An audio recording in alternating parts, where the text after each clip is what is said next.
Alright, you guys, I wanted to make another video here for week 4 to go over some things for the pagination assignment. You can see over on my desktop here I have a few images already picked out.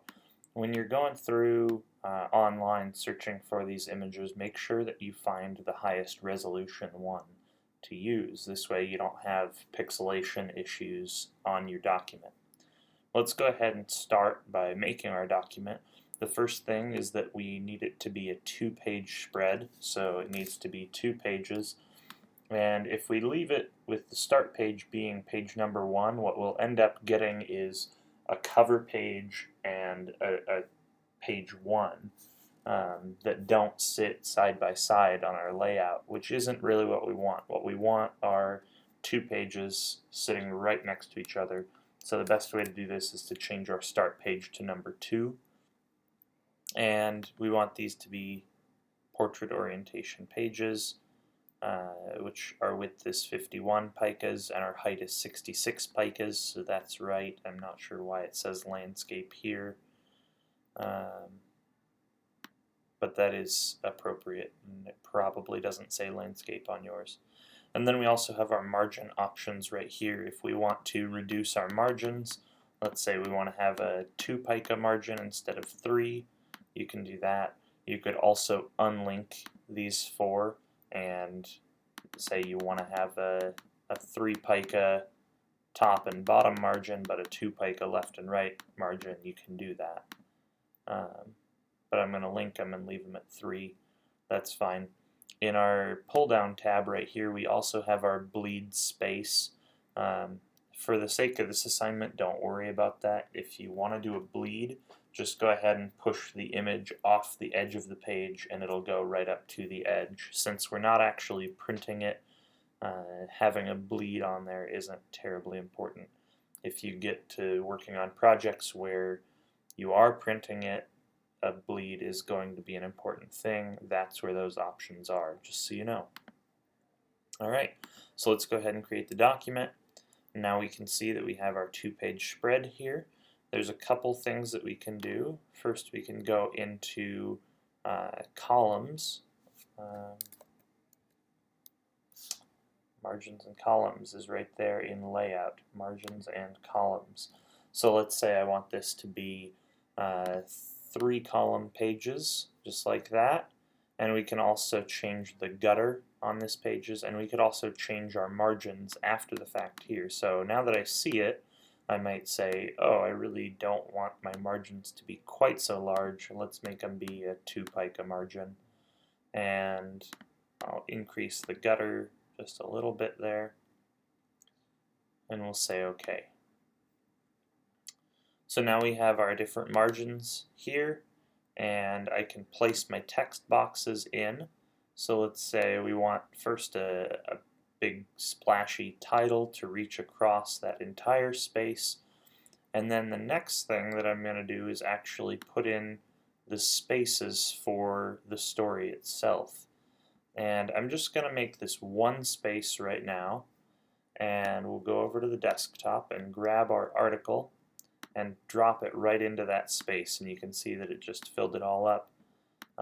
Ultimately, you'll want to remove the title from here and put it up in this. But right now, what I want to show you is this plus on my text box. You can see I have this little red plus here, and that means that there's actually more text in this text box than what fits.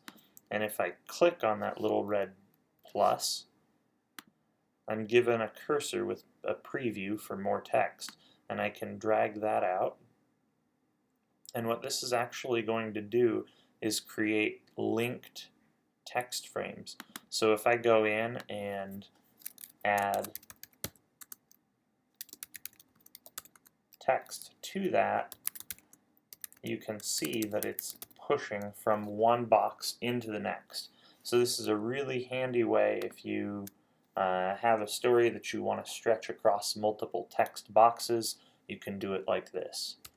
I'm just going to delete that, and then let's go ahead and click that red plus again. We've got even more text. Okay, So you can see what I'm doing here. I'm getting all of my text put in, and then we can do things around that afterwards, right? And even when there isn't more text, if I click on this big box here, it doesn't have the red plus, but if I click on that, I can create a linked text frame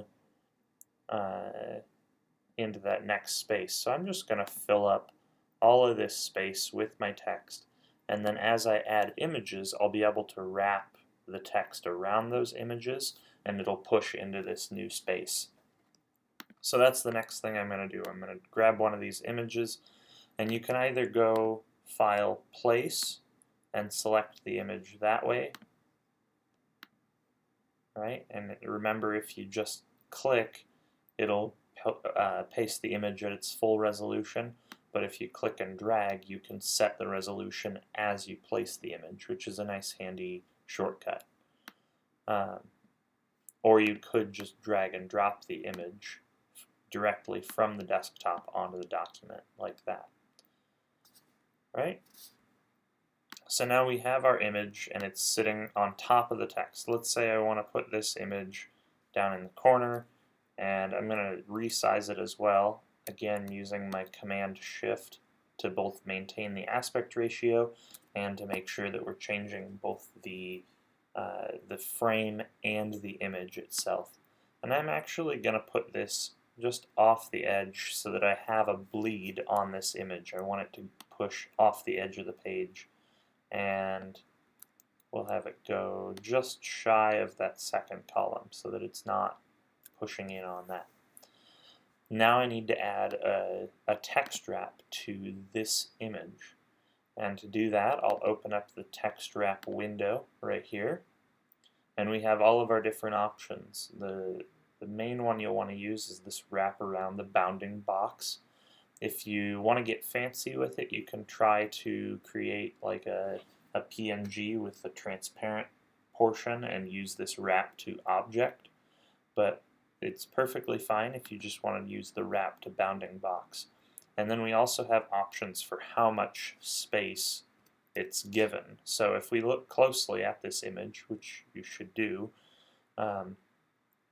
you can see that the text is actually sitting right on that top line of the image, and maybe I want to give it just a little bit more space. To do that, I can click on this plus or this up arrow right here, and you see that it pushed that line into the next space, and we got a bit more space between the image and the text there, and I think that looks quite a lot better from a reader's perspective.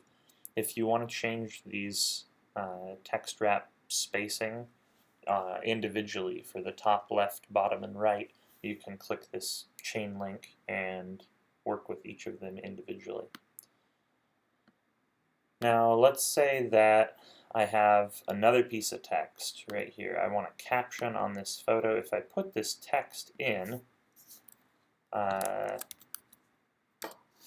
you can see right now it's not actually showing any of the text, and the reason is because of that text wrap that I just applied.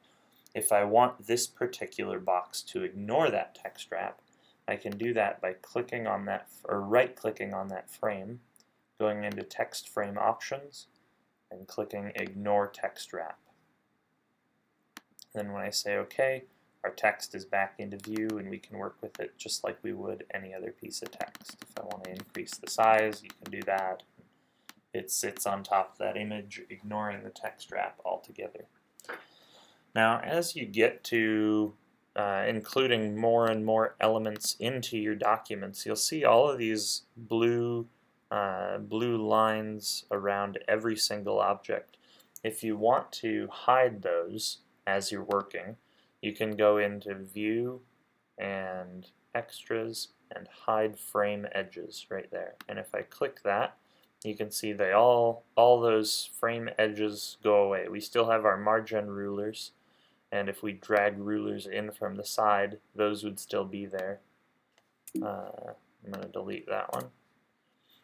But all of the text frame options and image frames don't show up unless my mouse rolls over them. So this can be a handy trick for just clearing off the canvas a bit so you can get a good idea of what you're looking at. It's also good for images like this one, where you can see there's a little bit of a border on there that I might not actually want. And so what I'm going to do with this image is, not holding Command and Shift, I'm just going to grab the edge and pull it in just a little bit and mask out the very edges of that image so that we don't have that odd border sitting on it. Right? We can just do that to each side, and now we've got a lot cleaner image there that we could place wherever we wanted. Now this particular image, you may want to try like taking it into Illustrator and using just the black and white portion. You could create a vector-based image out of this and place it like at the bottom of the page or something. You could get some interesting effects there, so don't be afraid to think outside the box and use some different types of text wraps. If you have questions about how to do things like that, how to manipulate a photo in either Illustrator or Photoshop and then bring it into InDesign afterwards, please don't hesitate to ask. I want to help you guys with that, but there's just so many things, I don't feel like I should go over all of it in these videos. But I'm happy to help you if you have questions on that. So this is what you're looking at for this assignment. Make sure you're taking into account all of the different pieces of page layout and the different design principles that we've talked about, which again are typography and composition and color and images, right? So you should have each of those elements of design considered in your pagination assignment. This is really kind of a cumulative piece, and I want you to take some time and really do a great job on this. That's why there isn't another assignment this week. It's just this one. So I want you to focus and do really well on these. If you have any questions, please, again, don't hesitate to ask. And I wish you all good luck on this, and have a great week 4. And I hope you're ready to hit the ground running next week on HTML and CSS. Take care.